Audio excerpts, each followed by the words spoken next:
All right, all right, all right. We're on very early in the morning.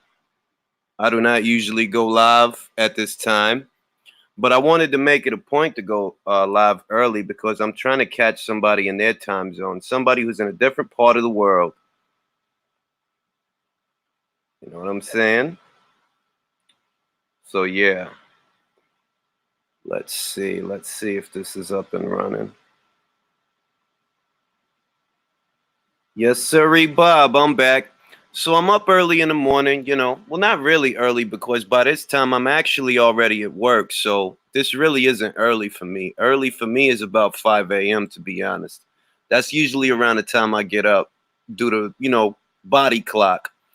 But yeah, I'm up early in the morning because I'm trying to catch the German, since his excuse is that, oh well, he wasn't awake for the live stream or whatever the fuck it was. I'm trying to bring him on here so we can embarrass this dude and record it, because I'm not putting up with that bullshit. This guy is so obsessed with this channel, he's rationalizing reasons to continuously come here, even though he's the one that seems to have the problem. So I want to actually get all this stuff, get his audio, record it so that I can show you, because I've actually spoken to this dude before. I've spoken to him before. And when I did, it was on Google Hangouts, but it wasn't being broadcasted live. Whereas this is. So, I'm just going to wait for Klaus the German to show his fucking face. I mean, there's not much reason that he shouldn't be able to catch this particular live, because in Dusseldorf, wherever in Germany this guy is, this is actually more accommodating for his particular time zone. Now I reiterate, this is a guy that for some reason regularly comes here. He makes it a habit to regularly come here and complain. And I told this guy, if you don't like the channel, if you take issue with the content and how it's delivered, you're the idiot that's actually making a choice to continuously come here, because you don't have to. A normal person, if they don't like some shit, they're not going to continue to engage in it or go there. If I don't like a fucking restaurant, I'm not going to keep fucking eating there, right? So the question then becomes, what is it that this maladjusted individual hopes to accomplish by continuously coming here? Now, I have to, Aaron Clark, I have to, because that kind of stupidity should not go unchallenged. You got too many maladjusted freaks on the internet like Klaus, who they want their 15 minutes of fame, so I'm going to give it to them. I'm going to give it to them. A lot of these freaks, they claim that they're not clout chasing by behaving the way that they behave on the internet. And yet this guy writes mile-long essays. He must be hoping for someone to read them, because you're writing them for somebody. You're leaving them in the comments under my videos. So I'm just going to wait around and see if Klaus decides to show up, because this is the ideal time for somebody in Germany to pop up. It's the ideal time. And y'all know I don't normally go live. Checkmate ain't coming, UK Rob. You know that shit. Neither Checkmate or Kamal Oz is going to step foot in this live, because Kamal Oz was actually a member of Ring IQ on Facebook. And y'all know on Facebook, if you want to go live and debate somebody, it's much easier than doing it on YouTube. All you got to do is go live and debate with them, and it'll be on camera. But that dude is a coward. He don't want to do that. He rather talk shit on Twitter and then report people when they call him a bitch. And then y'all wonder, I mean, like, in all honesty, and then they wonder why I use that kind of language, because, well, you do bitch shit. You bitch made. A normal person don't do that. If you have so many opinions and so many things that you want to discuss, if you are at odds with the perspectives of another person, the logical thing to do would be to engage in a civilized debate. You discuss it. But Kamal Oz, he don't even want to do that. He don't want to show his face because he knows he would get fucking cooked. He knows that. He's seen me do this 1,000 times on Facebook. He's seen me do it. That's why he rather hide on Twitter behind a ghost account and get me reported instead of stepping into the arena and having that discussion. Because he's a fucking coward. Period. How afraid do you have to be to actively avoid a discussion? We ain't talking about a boxing match. We ain't talking about meeting up and throwing punches. We talking about having a discussion. Yet that is how afraid this individual is, that you don't even want to do that because you can't defend your position. Once me and you are on at the same time, all I got to do is turn on this camera and show you all the different information that I have gathered, which you cannot deny. And he knows that shit because he knows I do that on a regular basis.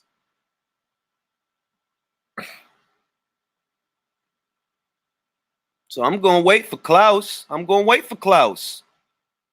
And let's get the link for this thing. Let me get the link for this thing. Cuz I want to be able to make it as easy to access as possible. Copy to the clipboard. I'm going to post the link right here in the comments. Shouldn't be difficult at all. All right, what's goody, McGregor?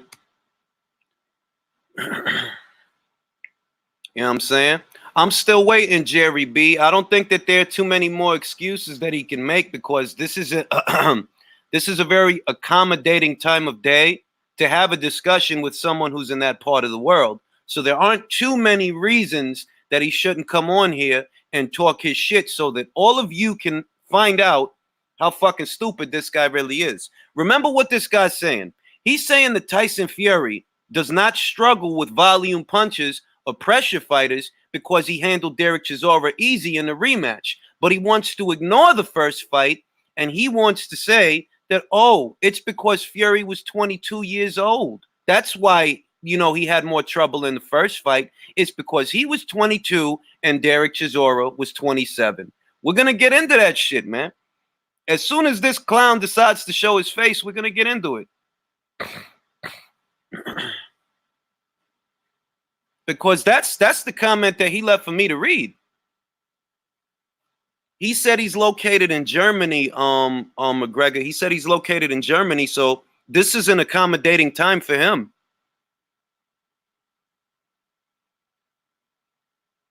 That, like I said, this is a guy who regularly comes here. You understand? Well, I don't know because I'm gonna say this, McGregor. When he leaves the comments that he leaves, they're always at a certain time of day. That's the thing. They're always at or around morning time. So I don't know if he has a job. I don't think he does, to be completely honest. I don't think he has a job or a girlfriend, to be honest. But that's besides the point. Usually when he leaves comments on my videos, they're usually at or around this time. And you've got to see the length of these comments. If you have time to write out that much shit, you got enough time that you could come online for 10 minutes and hash that shit out. All right? This dude comments is like a fucking DMV textbook. You see what I'm saying? This dude comments is thick as a driving manual, okay? So if you got time on a regular basis to type out all that shit, then you got time to come on here and have this debate.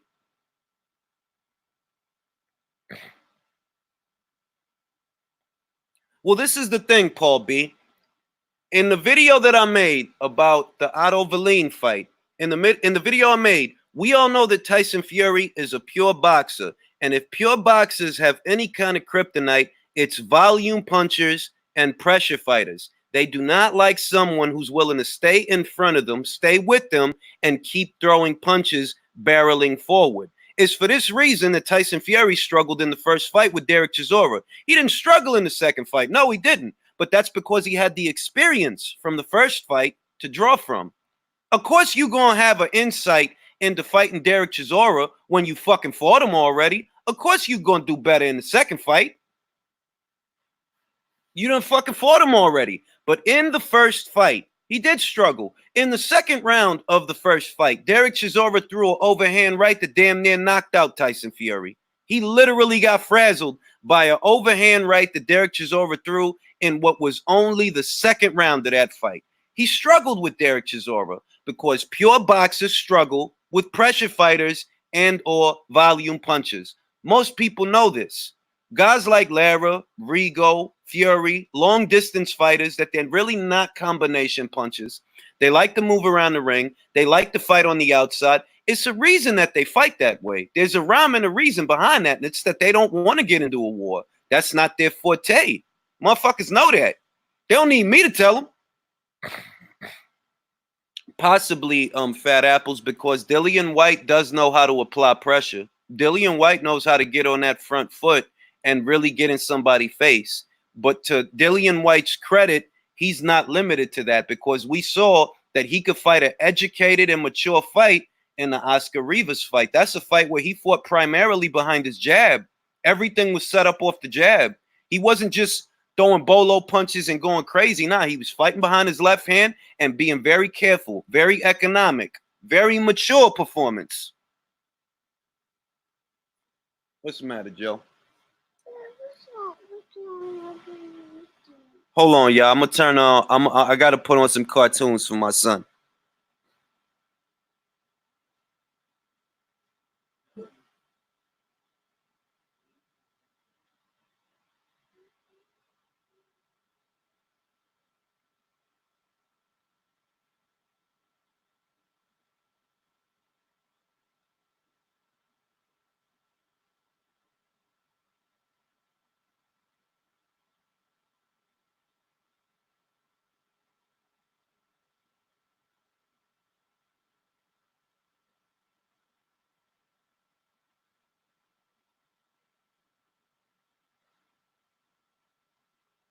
But back to the point, like I said, it's common knowledge that pure boxers, long distance fighters, they don't want to fight in the pocket. Generally speaking, most of the time, they really don't want to be there too long. They don't want to mix it up with a guy in the pocket. That's why they're long distance fighters. They want to fight the fight behind a controlled tempo and a safe distance. Guys like Tyson Fury. But the first time that he fought Derek Chisora has had the same style his whole career. He's had the same style. If Derek Chisora is anything, he's aggressive, he's a come forward guy, and he wants to mix it up in the pocket. And the first time that Tyson Fury fought him, he struggled.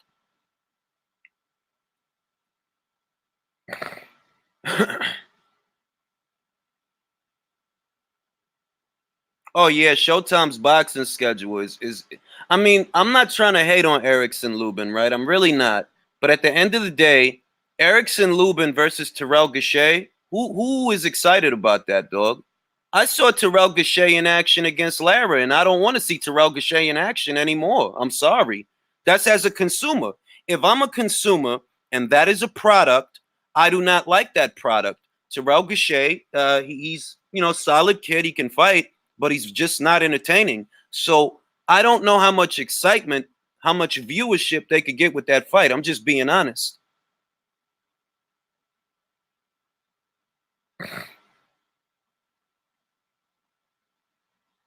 Yeah, I saw that she just signed a Matchroom. I'm gonna do a video on that. I love Terry Harper, by the way. I hope she watches. Well, at least once Terry Harper has left a comment on the relay. At least once. Because Steffi Bull posted a link to a video that I did about her. That like, yo, the girl, she's a great fighter. She's a really great fighter.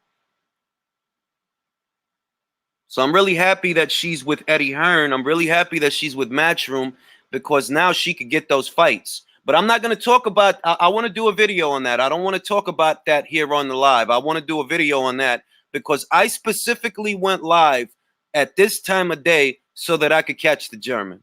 That's what I specifically went live to do.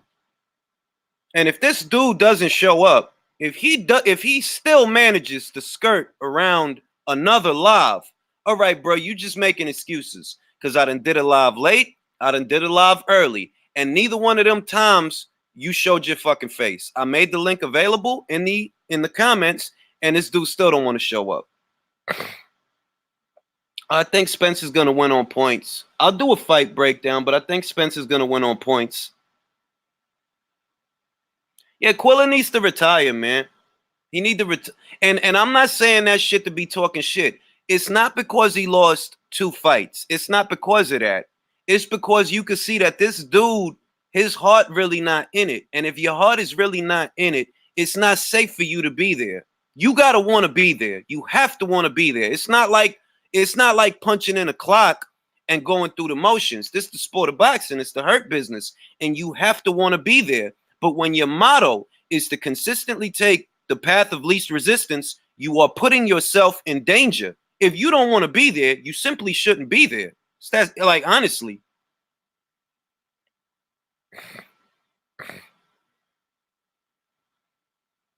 Well, I don't think there's anything wrong with that, Jakal Davis, because if he weren't showing that enthusiasm, people would be criticizing Devin Haney for that. If Devin Haney weren't pushing to fight the likes of a Vasyl Lomachenko, right, wouldn't that make him the same kind of guy that Gervonta Davis is? So if he wants that fight and he's pushing for that fight, I cannot criticize him for that. I applaud that. I don't think he's ready for it. I'm going to be clear that I don't even think he's ready for that fight. But the fact that he's actively pursuing it, well, I'm not going to criticize him for that. I admire that about him, that he's ambitious, that he is more ambitious than Gervonta Davis, because Gervonta Davis is a two-time super featherweight champion, but he don't want no smoke. He don't want no problems with nobody. Whereas Devin Haney, he never been a champion. He has not been a champion yet. But look at him. He believes in himself. His father believes in him. His team believe in him. That's the shit that you don't see from Gervonta Davis. So I'm not going to criticize him for that. Why would I? If he's the mandatory challenger, then he is entitled to pursue his title shot. I cannot criticize him for that.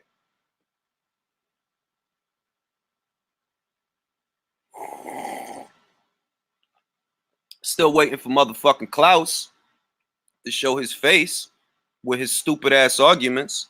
Like I said, this guy claims that because Tyson Fury beat Derek Chisora easy in the rematch, he claims that because he beat him easy in the rematch, that he doesn't struggle with that kind of a style, that he doesn't struggle with volume punches of pressure fighters. And he completely ignores the first fight because he's saying that Tyson Fury was green. That's the excuse that he's using.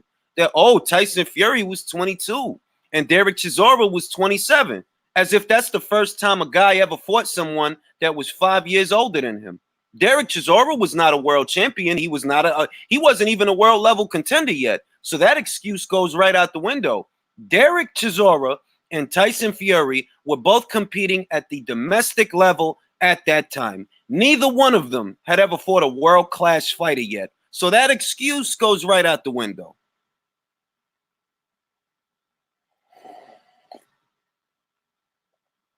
You might as well, Canis. You might as well, because like I said, he's making all kinds of excuses to not pop up on these lives. And here I am. This is the ideal time to go live with someone in that region of the world, yet he's nowhere to be found.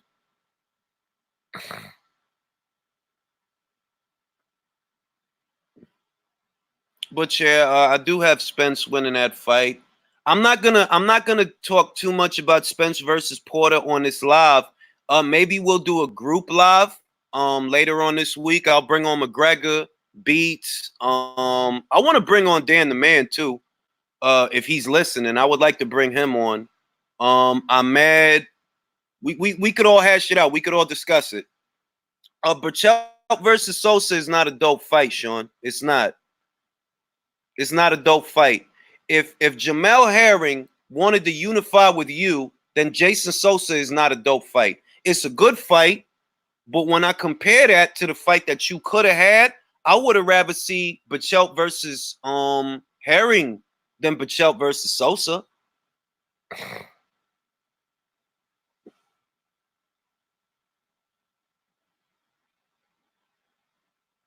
I mean, you got to figure, look, in all honesty, if we're going to have that discussion about Stephen Espinoza, you got to really have been paying attention to the story from its inception that Stephen Espinoza was acting like he's Deontay Wilder's promoter. You talking all this shit, even though you're not a promoter. He's not a boxing promoter. He is a network executive, but he was acting as if he's a boxing promoter. Every conversation about Anthony Joshua and Deontay Wilder, this guy is fielding questions. So how does it feel that you poured all that money into making sure that Wilder doesn't go to the zone just for his fight to end up on Fox? You got to feel pretty fucking stupid. You got to. You got to.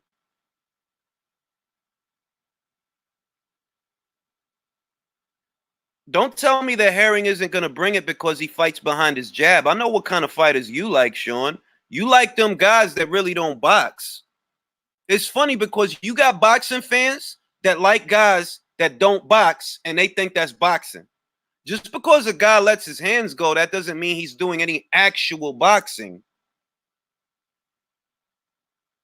He was all involved in that shit. Like he was all in the mix of the Kool-Aid. He want to act like he's Wilder's promoter, and it's because he wanted to make sure that they get the Joshua fight. And I have always said from the very beginning, the fundamental problem is that that fight is not worth in America what it was worth at that time in the UK.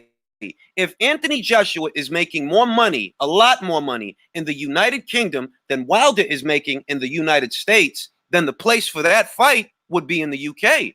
Now, when DAZN debuted in America, that changed the game because DAZN had the ability to give Joshua the kind of money that he normally makes in the UK, but to fight in the USA. That was the game changer. And it's for that reason I felt that Wilder has no excuse to not fight Anthony Joshua after being offered the 100 million, because now you have an entity that can pay Joshua what he normally makes without having to worry about pay-per-view buys, without having to worry about, oh, will people buy the fight or will people not buy the fight? Now you have an entity that can give him the money that he normally makes and give Wilder more money than he stands to make with anyone. And Wilder won't have to travel. He won't have to go to the UK because we all know that motherfucker wasn't going to go over there. That motherfucker don't want to go to the UK, dog.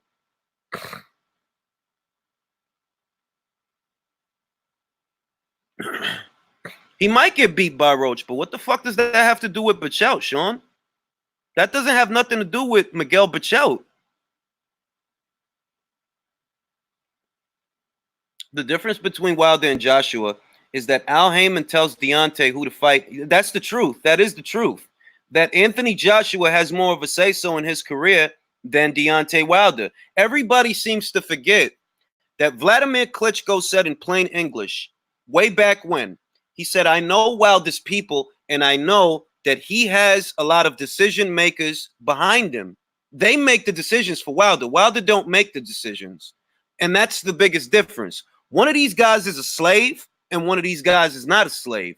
Anthony Joshua has more control over his career than Deontay Wilder. And that's a given. Anybody could see that. I like that fight, but I feel bad for Vivian because that's a hard fight, man. She just got beat the fuck up by Maiva Hamadouche. She got stopped by Maiva Hamadouche. So for her to go from that fight to a fight with another puncher, I respect her, obviously, for taking on those kinds of fights in that succession. But she gonna get beat, man. She probably gonna get knocked out. I respect the hell out of her, though. I respect her for taking on a fight like that because she, like I said, she just got stopped by Maiva Hamadouche, and now you about to fight another puncher that can knock you out, and you have not had a single fight in between that.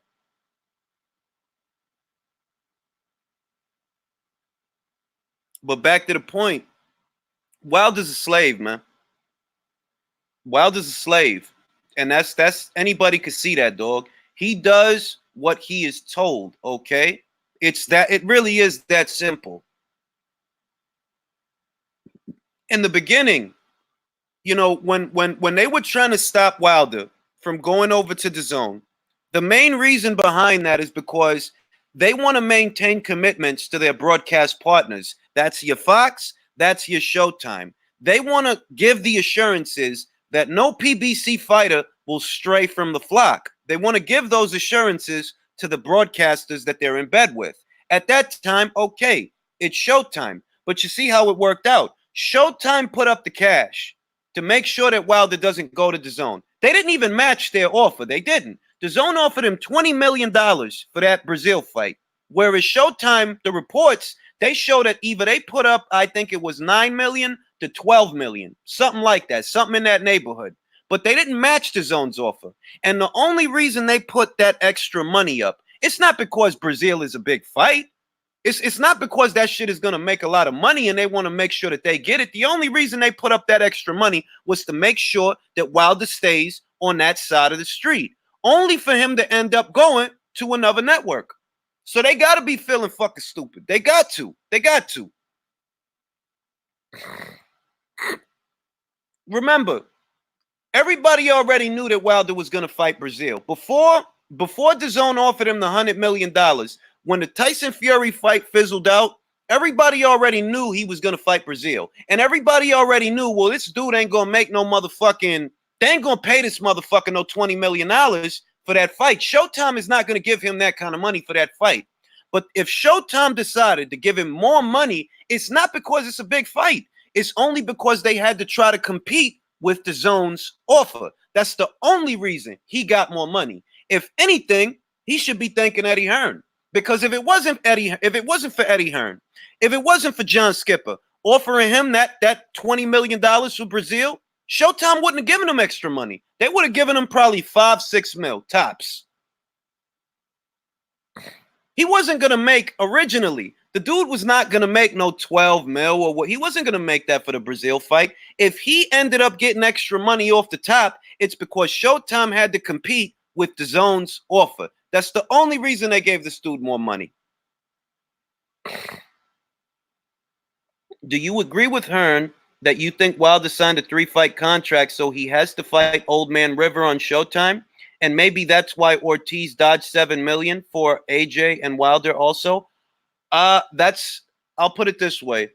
Eddie Hearn is addressing what the reports were saying. And the reports were saying that the Ortiz rematch is a done deal. Shelly Finkel already said months ago that they want to have an Ortiz rematch. So if Eddie Hearn is saying that, that's likely the reason. That y'all the ones been saying that y'all gonna fight Luis Ortiz again. And Luis Ortiz turned down $7 million from us to do what?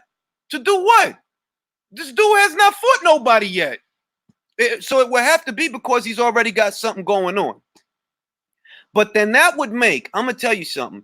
If that's true, that would make Luis Ortiz a bullshitter. Because remember, you the motherfucker that was calling out Anthony Joshua. You the one that said, if things don't work out with Miller, I'll step up and fight you for any amount of money. So if you already signed the contract, why the fuck are you saying that when you know you're not going to do that? If you did in fact already sign a contract, right, to fight Wilder for a second time, the fuck you look like making dry threats to Anthony Joshua?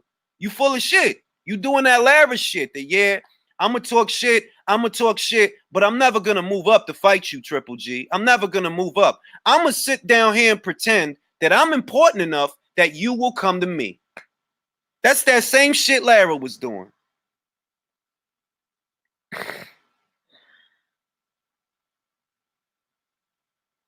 You got to give Christian Hammer respect, man, because he made Ortiz struggle.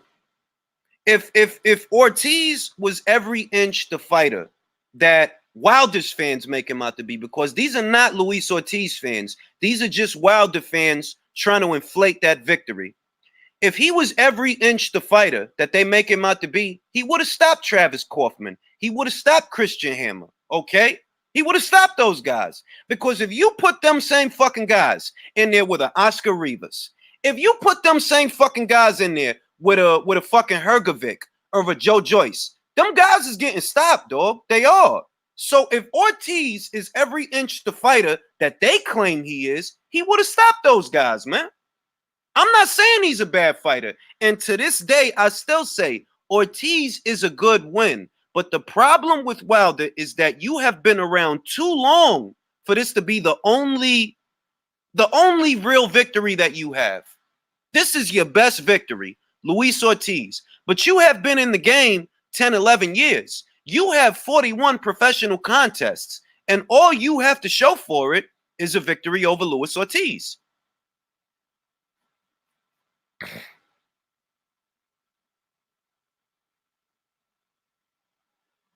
I heard that. I heard he's an informant. I heard that. But you know what? You know what I'm gonna say, H? I'm not gonna say nothing about that shit because that really ain't no boxing shit. I dig it. I understand it. And that communicates a lot about a person's character. But at the end of the day, if he a snitch or he not a snitch, That ain't no boxing shit. So I'm not worried about that shit. But I know what you're talking about though, H, because I heard about that shit and somebody showed me the paperwork. They sent me the pictures of the paperwork.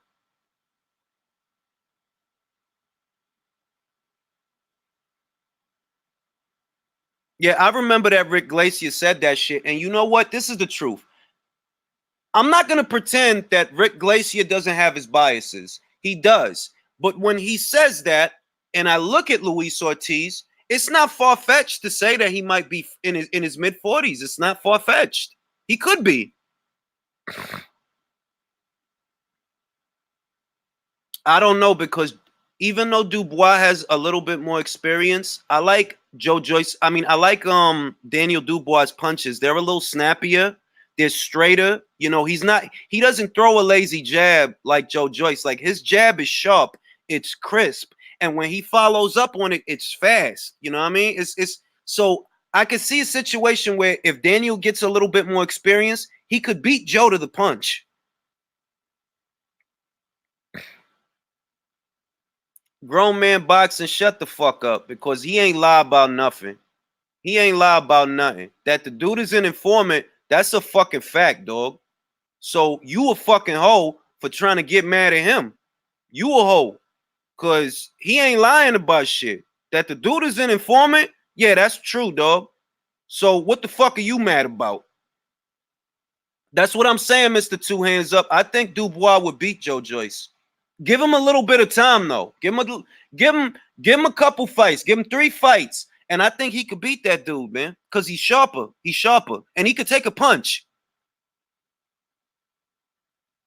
They probably will because they don't have a precedence to not reinstate him. VADA did not understand. The WBC bases their rulings on what VADA finds, but VADA didn't find nothing. So if VADA didn't find nothing and Dillian White is clean with VADA, sooner or later the WBC gonna have to reinstate him. They're gonna have to because you don't have nothing to use against them.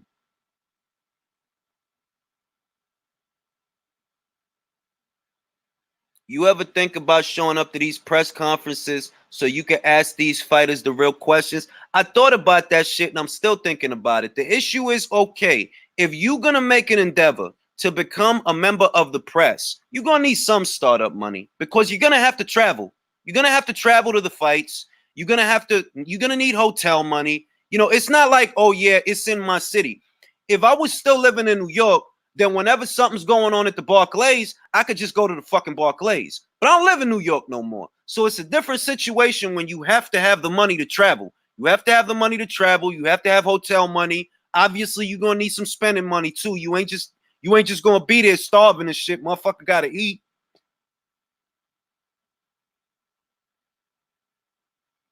I'm not. Hey, listen, Mr. Two Hands. I'm not even knocking Joe Joyce because he's stepping up in competition every time that he fights. So there's no, I'm not taking a shot at him. Not taking a shot at him. But I feel like Daniel Dubois. Yeah, he could take him. He could take him. Grown man boxing, shut the fuck up, cause you wouldn't come on live. You ain't about to come on live and talk to nobody, dog. You another comment troll. You a pussy that hides behind a ghost account. You over here protecting snitches. You mad at H because he called the snitch a snitch. That tells me that you a snitch too. That's what that tell me. Cause who the fuck defends a snitch? When did that shit become the cool shit? You probably 20 something years old. You're not from my generation. I know that. You can't be from my generation because you got bitch tendencies. So you can't be from my generation. Why the fuck would somebody get mad that he called the snitch a snitch? The dude is an informant. You didn't know that? You didn't know that that dude was an informant? You probably a fucking informant. This generation gives each other a pass for being just so fucking mediocre, dog. So fucking mediocre. Ain't no problem, H. You know it. No problem. My generation, snitching was not okay. Your generation, snitching is okay. My generation, motherfuckers was not running around looking like a bag of Skittles calling themselves a rapper. And if they was, we would have clowned their ass. Your generation, Not only do y'all fuck with that lame, corny looking shit, this anime cartoon character looking shit, y'all motherfuckers act surprised when he turned into a snitch. Motherfucker, I could have told you that dude to roll over on everybody before he even got caught. That what is this? Like, what is this dude? Like, seriously? This generation is full of fucking weirdos. All right? I could have told you Tekashi 69 will roll over on everybody and their mother before they even pressed him. I could have told you he'll do that because look at him. Look at him. Y'all motherfuckers got these little queefs like Lil Uzi. You know what I'm saying? Like Rich, what was that? Young Homo. I mean, fucking shit. Young Thug. Like, bro, that's y'all generation, man. I don't come from that shit. I don't. In my generation, them motherfuckers would not have no fans. In your generation, these motherfuckers is rappers.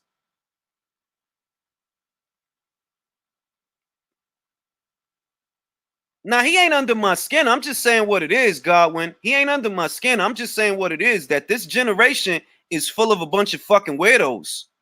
All right?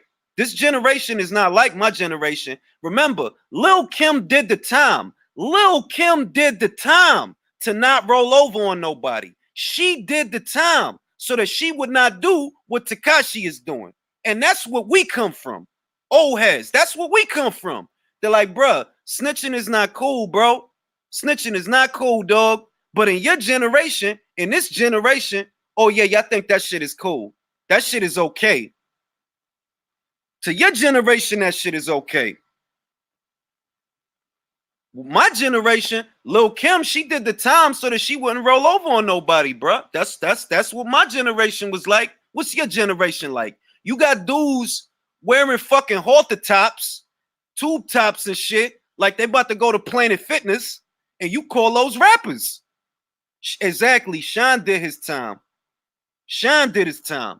All right. That's the generation that I come from. All right. That you're not supposed to be telling on nobody. So if you telling on somebody and these motherfuckers they still rocking with you and shit, your generation is a generation of snitches, man.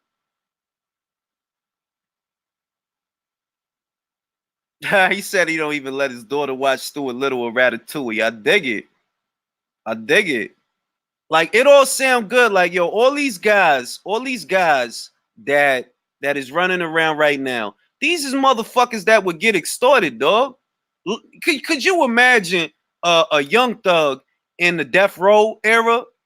In the death row era, when motherfuckers was getting extorted and getting hung off of balconies by their ankles? What the fuck? A young thug don't belong in that kind of an era. The only way that you could achieve anything is if the generation of rap is so trash and so weak that you actually sound good. I think Nathan Gorman should fight David Price. Even though I know David Price fuck with Matchroom a lot, I think that's a good fight for him. A good domestic level fight. You know what I mean? They could always conjure up some obscure heavyweight. But if Nathan Gorman really wants to bounce back, I would like to see him fight a David Price or a Dave Allen. I don't think those fights are very likely to happen. I'm being honest. But I would like to see those fights. I think those are good fights for him to bounce back. What will the world think after AJ of Ruiz after AJ destroys him in a rematch? And I don't believe Ruiz has a chance. This is the thing, Andre. Ruiz has a chance because he can catch Anthony Joshua's jab and counter that jab. So he's always in the fight, even late in the fight. That's saying that, let's say the fight goes down, right? And 5 rounds in, Anthony Joshua's up, right? Let's say that that's how the rematch starts off.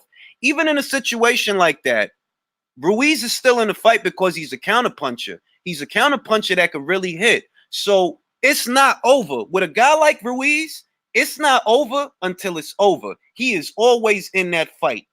And yo, look, dog, I said it before. He's dangerous. I said it before. That's a fight that's not over until it's over. Of course.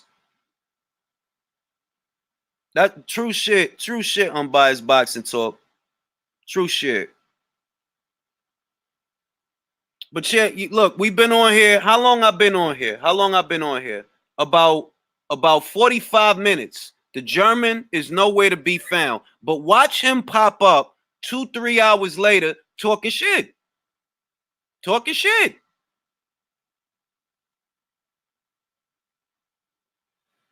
Yeah, that's the danger with Andy Ruiz. Anthony Joshua just has to no homo, but he just has to keep it long, get full extension on his punches, and punish Ruiz before you step before you step mid range to inside. Punish this guy, wear him down, fight behind your jab, stab him to the body also, but punish him first. Don't get greedy in the beginning of the fight when he's still fresh and he's still got hand speed. Fuck him up a little bit, then go in for the kill. That way it's harder for him to get up if you knock him down. The way Anthony Joshua did it, he wanted to go home early. He got greedy and he paid for it. Yo, Augustin, I'm going to say this. In all honesty, I can't tell you that it will or won't happen. But if that fight never happened, I wouldn't be the least bit surprised. Because a lot of fights got sabotaged by Al Heyman. A lot of fights. So if Spence never fights Crawford, I would not be the least bit surprised.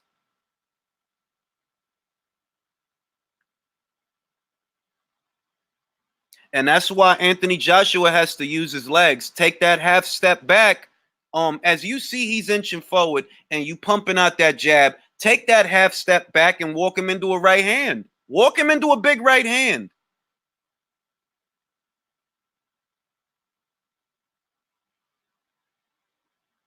Nah, if he wins, he'll get the credit, man. If he wins, trust me on this.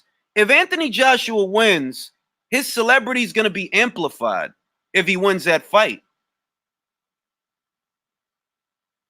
And in all honesty, I'm thinking he is going to win that fight. If you want my opinion, I think he's going to win that fight.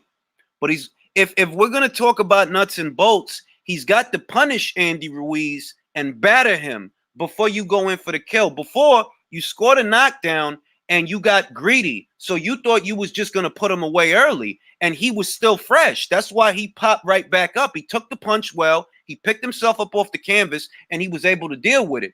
Instead of doing that, punish this dude early. Punish this guy. Batter him, and then go in for the kill.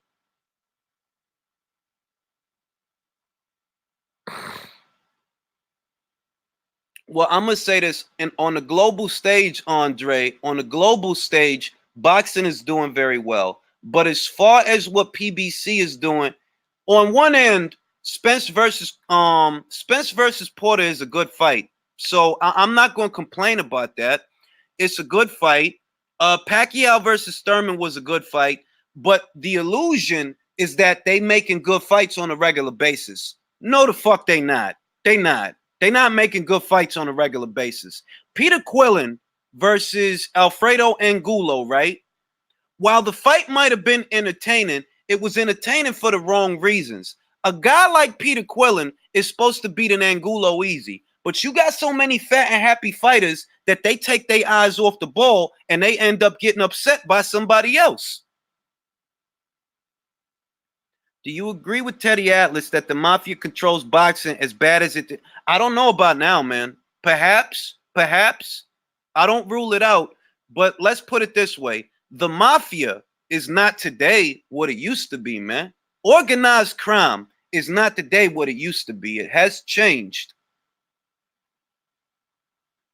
I agree with that. Hurd versus Williams. And that was a good fight. That was a good fight. I mean, I give him credit for that.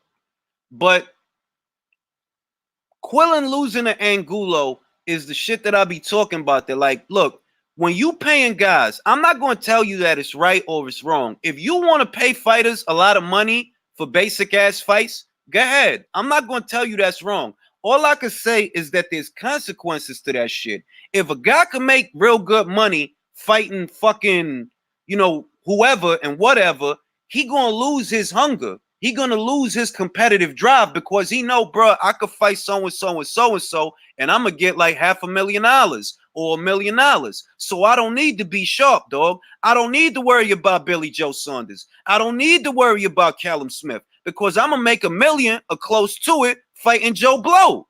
And that's what and that's why these guys end up getting beat. That's why they end up getting beat.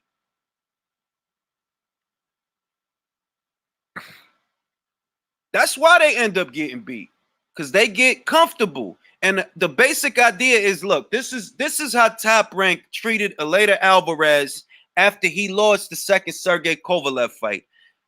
Eleider Alvarez has signed a contract to where he was entitled to a minimum of $1 million since he was the WBO champion.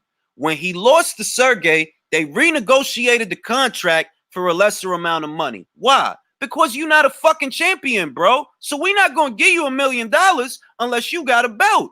Unless you fighting at that level that you got a belt and you could defend it, we're not going to give you a fucking $1 million, bro. Now you look over at Danny Garcia, right? Danny Garcia ain't got no motherfucking belt. But this dude did get $1 million for fighting Adrian Granados. So when somebody come up to a Danny Garcia with a Terrence Crawford fight, he gonna be like, nah, I don't gotta fight Terrence Crawford. I just got paid $1 million to fight Adrian Granados. So I don't need to fight Terrence Crawford. Maybe y'all offering me more money than I made with Granados, but guess what? I don't want to take that risk, because as long as I keep doing what I'm doing, I could get $1 million fighting fucking Adrian Granados. So I'm not going to take no chances on no Terrence Crawford.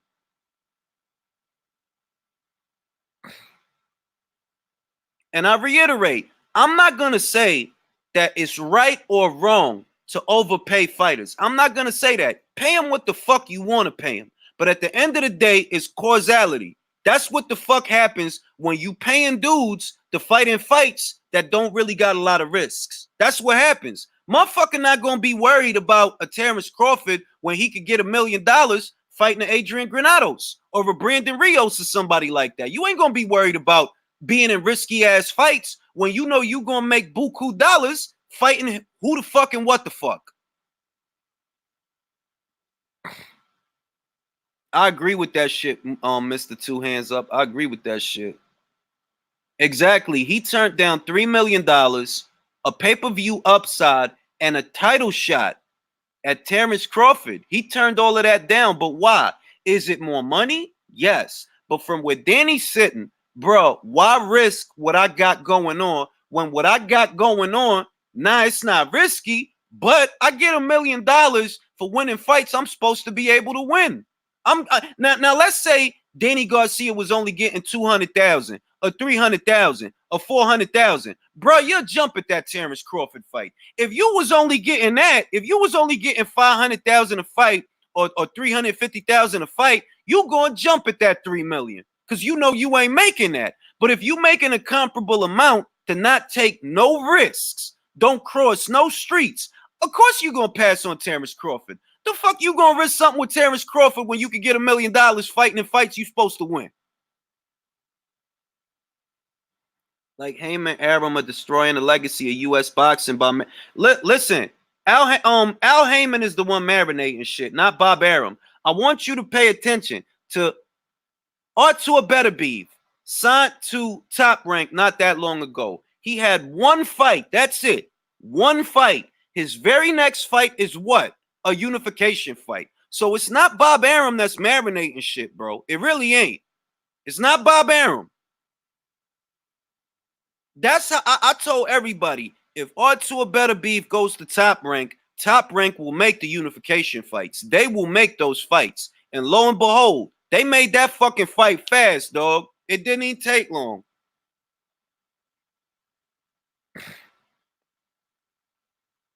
All right, I appreciate that, Okocha. It's going to be on Fox, Angel. It's going to be on Fox pay-per-view.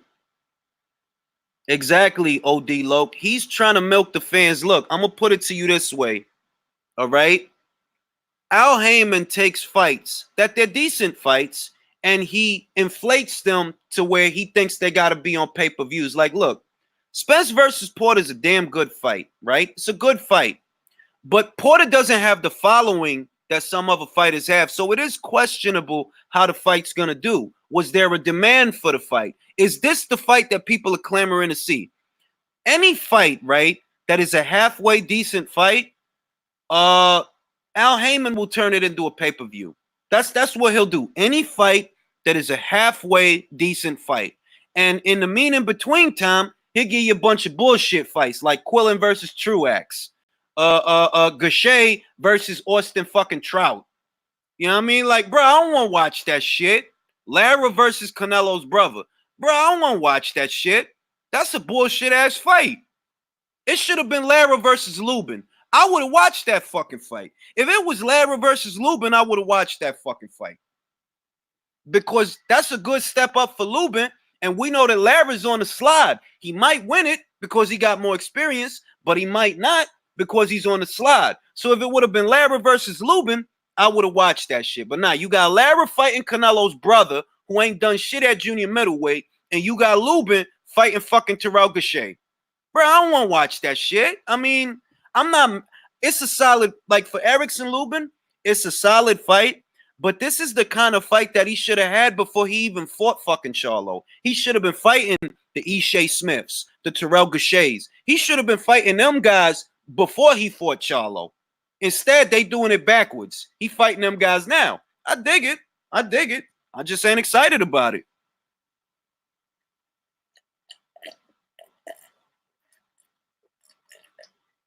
Bro, I don't know what the fuck happened to that ITV deal, because that was supposed to be a deal where they show several PBC cards per year, and that was supposed to be a year for a couple of years. I mean, a deal that was supposed to happen for a couple of years. So I don't know, dog. If you ask me, from the look of it, I think that ITV, they just didn't want to pay for those fights. They didn't think it was worth it. That's the only way it could have happened. That because I can't think of no other reason why they wouldn't be showing Porter versus Spence. Most I figure is ITV didn't want to put up the cash to get those fights. That's the most I could think.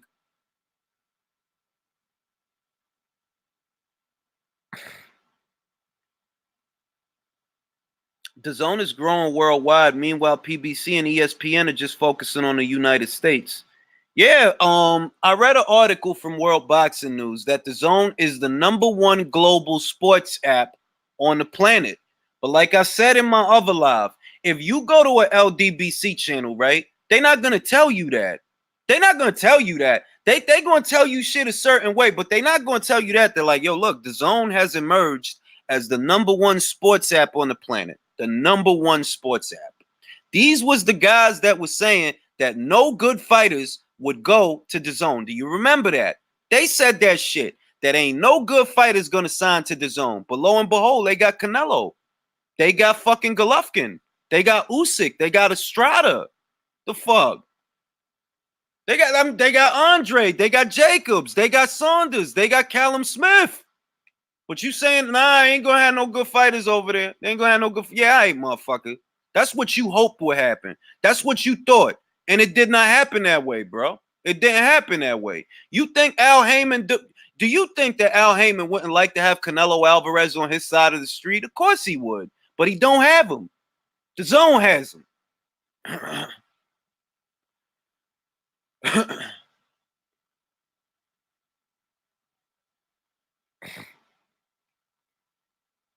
I wish more new fans could hear Ring IQ before. I mean, it is what it is, man. All we got to do is do our own thing in our own lane. And if people like that shit, they will come. If they don't, they don't. But who fucking cares? I do agree with James that as far as the PBC prioritizing their relationship with Fox over their relationship with Showtime, that is the right move. Because on Fox, Jamal Charlo gets 2 million viewers. On Showtime, he don't even get 1 million. He don't even get 1 million. So if you're trying to get your fighters exposure, then yeah, you got to prioritize Fox. If you really want your fighters to maximize their profile, to get as much exposure as they can so that they can become household names, you got to put them on Fox. Showtime can't do it no more. This, like I said in the other live, this ain't the Mayweather era, bro. And this is not the Showtime of the Mayweather era. In this era, you better off on Fox. More people going to see you. That's more people that's going to know who you are. And that's more people that maybe you could convince them to buy your fight if it ever ends up on pay-per-view. So, yeah, they doing the right thing when it comes to that. But I'm going to say that it's still some slime ball shit. It's still some scumbag shit. And it's some scumbag shit because Showtime put up the money to make sure that Wilder didn't go to DAZN. Showtime put up that money so that y'all can have Wilder go to another network Anyway, that's some scumbag shit. It's some scumbag shit.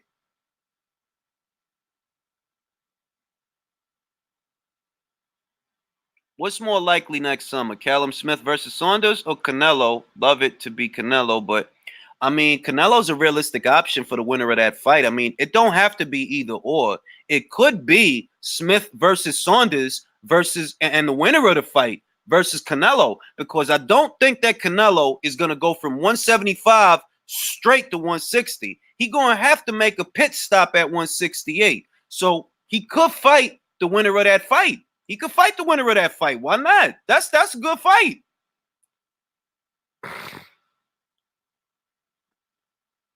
Pay-per-view, yeah, pay-per-view not gonna be what it was, man, because there's too many ways to watch a fight for free. Motherfuckers is tired of paying $75 for shit, man. Motherfuckers are tired of that shit. I think we're gonna see Callum Smith versus John Ryder, and then after that, we're gonna see Saunders versus Smith. That's what I think. Callum Smith has a mandatory title defense against John Ryder coming up. That's probably going to be his next fight. After that, I think we see the Saunders fight.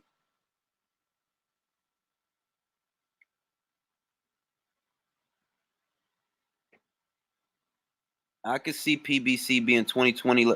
I mean, I wouldn't go that far, Albert, because they still got Fox. And they're getting good views on Fox. They have merged their boxing content with their football content in terms of advertising. Fox is a bigger, better network than Showtime with more resources. So to say that PBC will be out of the game in 2020, no. But Showtime might be out of the game. They might be out of the game. They might go the route that HBO went, that, you know what? We just ain't got the money to compete with a Fox. We ain't got the money to compete with ESPN. That's the biggest sports network in this country, dog. That's the biggest sports network in the whole USA. We ain't got the money to compete with ESPN, and we definitely ain't got the money to compete with the Zone. So we're going to have to get the fuck up out of here. Real shit, Andre. Real shit. Real shit.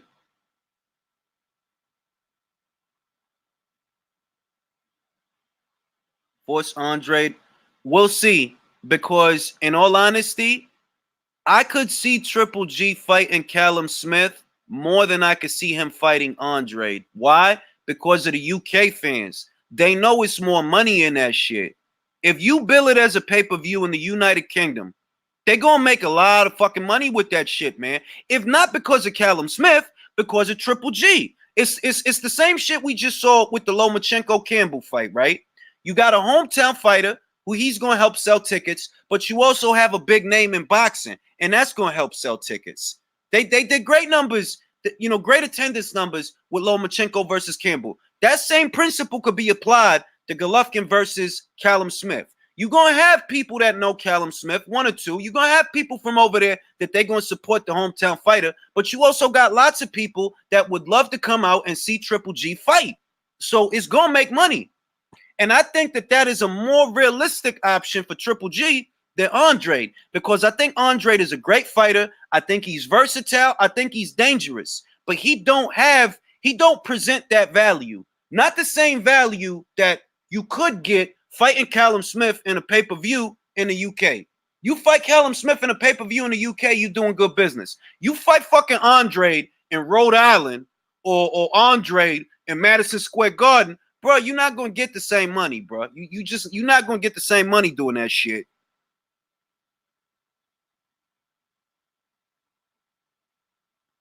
Andre, I would say what's a good fight for? I mean, I would like to see Andre versus David Lemieux. In all honesty, I would like to see him fight a guy like that. I would like to see Andre versus Matt Korobov. I would like to see that fight.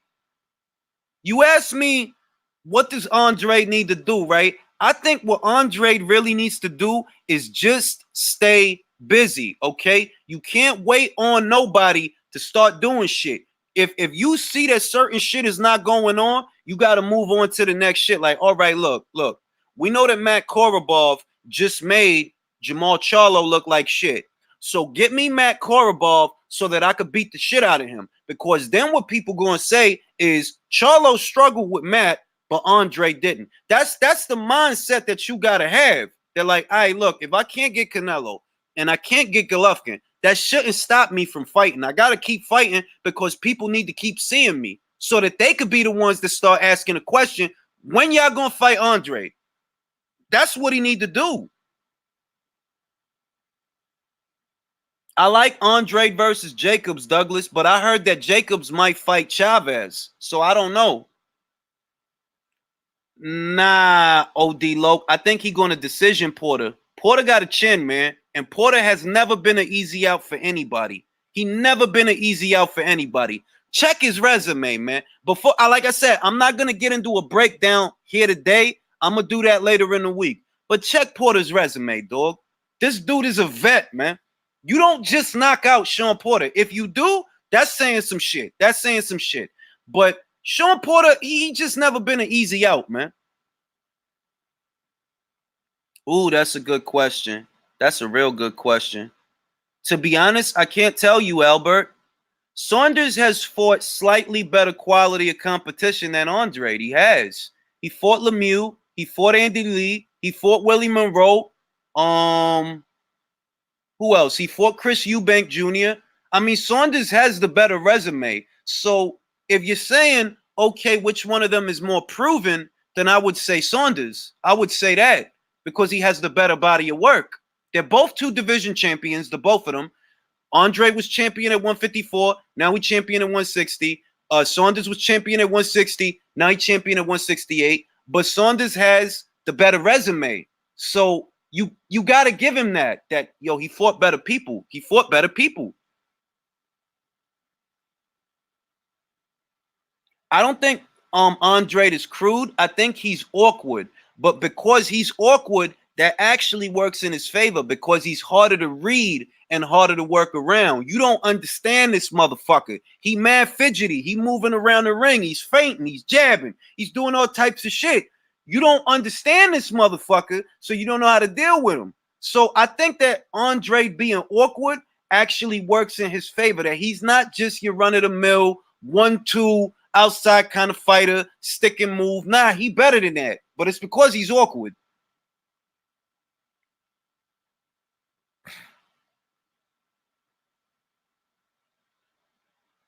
I don't know that we could call Caleb a pure boxer, crazy. I don't know. Caleb is starting to look like a boxer puncher because he get off the combinations when he want to. Caleb is not limited to being an outside fighter. If he want to get inside and get dirty, he do that shit. You know what I mean? So I'm gonna need to see Caleb a little more before I could peg him. He got characteristics of both. That yeah, he could box on the outside, stick and move, but he got a dog in him like a boxer puncher. He got a dog in him. Remember, he dropped Uskateki. Remember that shit? He dropped that dude. You see what he did to Mike Lee? He beat the shit out of Mike Lee.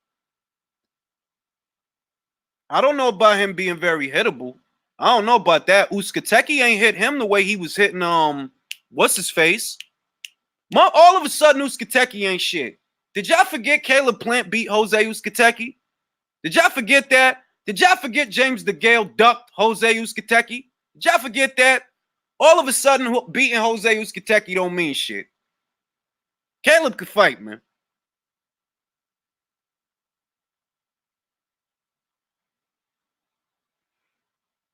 All right, I've been on this motherfucker for about an hour. Still no signs of the German. Still no signs of this dude, dog. Still no. This is the coward shit I be talking about because I specifically went live. I specifically went live for the German, and this motherfucker is nowhere to be found. The link is available in the comments. That motherfucker's nowhere to be found. Yeah, but I'm gonna say this, OB. I'm sorry, I can't say your name. I can't pronounce it. But Uskateki was not lighting up Caleb Plant. That's the first thing, okay? That's the first thing. The second thing is Uskateki is not a slouch, all right? Uskateki is not a bum. Uskateki scared James DeGale out of his red belt. That's who Uskateki was. And Caleb Plant handled him easy. He handled him easy. He dropped him early. He made him gun shy and confused. Okay, so don't say don't act like Caleb Plant is some kind of like some easy out. Like, nah, bruh. Caleb Plant is he's a good fighter, man. He's a real good fighter. I don't know that he's ready for a Callum Smith, but I look forward to. Well, they probably ain't ever even gonna fight, to be honest, because I forget Caleb Plant is a PBC fighter. Nah, I don't know. I don't know P City. Canelo, yeah, he better be. He better be because Kovalev's jab, he doesn't just fire it one way. He fire it like 3-4 different ways, dog. He got a probing jab, where he measures his opponent with it. He's got a little slick jab that he could catch you with and surprise you with it. He got a nice long outside jab that if you're trying to come in, you're probably gonna get hit with that motherfucker. Kovalev has one of the most nuanced jabs, not just as in the light heavyweight division, but in boxing, he knows how to multi-purpose the left hand and use it for different shit. So is Canelo's upper body movement, staying off the center, is he going to be able to do that long enough throughout the course of the fight to where, one, he's not getting hit, and two, he can get close enough to Sergey to land those body shots? That's why I think it's a great fucking fight. Because you know what? Maybe he can, maybe he can't. Okay, Kovalev is a lot bigger than Canelo, dog. It's one thing for you to do shit at middleweight. It's another thing for you to have to do it at light heavyweight while you're being peppered by a Kovalev jab. It's not a walk in the park, man. Oh yeah, I guarantee you he's watching, Ellie. I guarantee you he's watching. Saunders should have joined Matchroom a year ago. He needs to fight a yeah. I agree with that, Jerry. I do agree with that. I wanted look, everybody y'all remember when David Benavidez was gonna go to Top Rank? I was so fucking happy, dog, because I was hoping, okay, if he leaves PBC and goes to Top Rank, we get a unification fight with David and Zerto. But he ended up going back to the PBC. It is what it is. So the most we could hope for now is that at some point, if David beats Darrell and Caleb still got the red belt, that they will fight. It's just that since the PBC take forever to do everything, we probably gonna have to wait for that fight for like another 2 years. We probably gonna have to wait for that fight for another 2 years.